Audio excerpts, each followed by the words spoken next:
김포에 거주하시는 김모 씨 부부와 함께 부모님 묘지를 방문하게 됩니다. 도착한 묘지 주변에는 크고 작은 공장들로 둘려 있었고 1천여 평 밭 한켠에 부모의 합장묘가 위치해 있었습니다. 삼형제가 그 주변 2만여 평을 유산으로 물려받았었는데 부모님 돌아가시고 형제들의 사업이 부도나는 바람에 주변 땅들이 전부 남의 손에 넘어가게 되었는데 부모님 묘지가 있는 이 1,000평만큼은 어떻게든지 지켜내겠다는 삼형제의 각오로 남아있게 되었다고 합니다. 밭은 묵혀 있었고 묘지에도 잡초만 무성했었는데 가히 금액을 논할 수 없는 엄청난 유산을 물려준 부모의 입장에서 보면 이 얼마나 기가 막힐 노릇이겠습니까?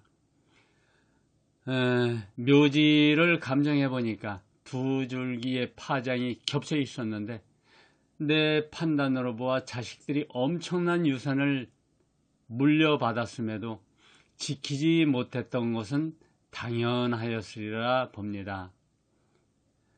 감정을 하고 나서 조속히 이장할 것을 권고하자 삼형제 중에 막내인 김씨는 내가 결정할 수 없고 또 형들과 1차적인 상의를 한 다음에 합의가 안 되면 나 혼자라도 하겠다는 김씨는 형제들과의 불편한 관계도 들려주었습니다. 이미 오래전부터 형제 간의 우애가 깨져서 삼형제가 같이 모여서 벌초를 해본 적이 없다는군요. 그렇다고 벌초를 걸은 적도 없답니다.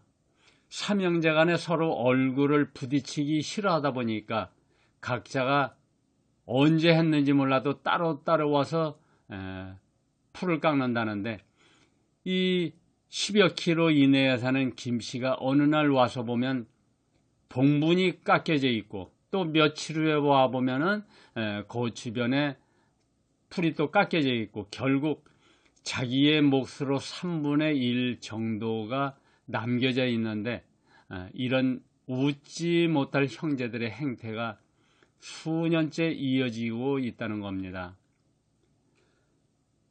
감정 후 저는 이제 돌아왔고 바로 이장을 하겠다는 그 두 부부의 소식이 한동안 캄캄무소식이었는데 어느 날 부인으로부터 전화가 왔습니다.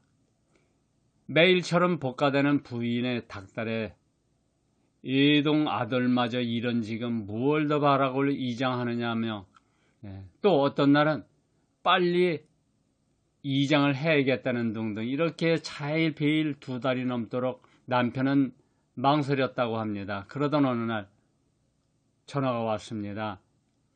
남편이 사다리에 올라가서 망치질을 하는데 갑자기 중심을 잃고 떨어지면서 뇌진탕으로 현장에서 죽었다면서 저와 통화 내내 울먹이었습니다.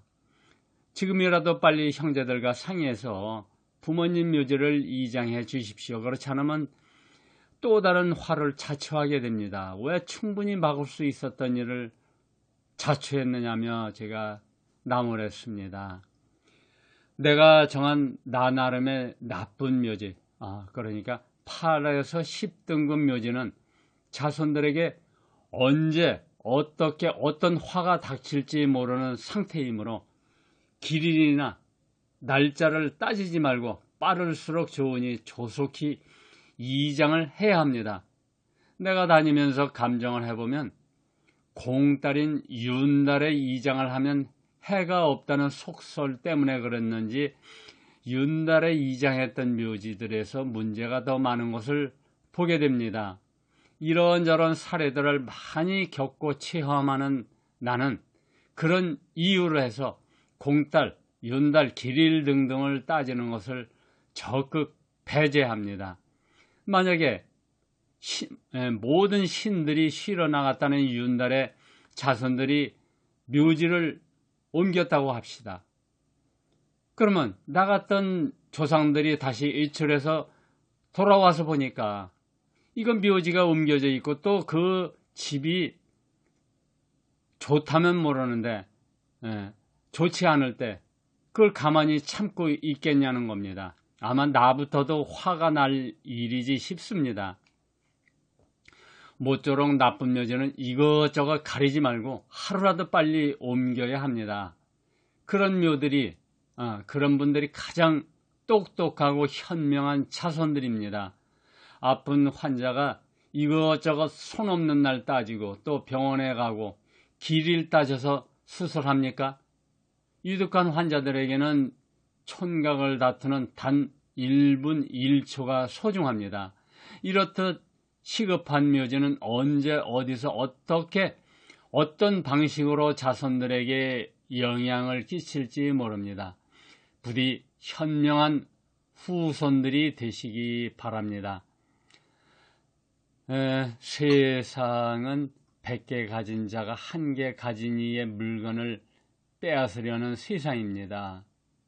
묘지 속에는 엄청난 수수께끼가 들어있는데 그것을 통해서 나는 엄청난 인생 공부를 하게 됨을 정말 행복하게 생각합니다.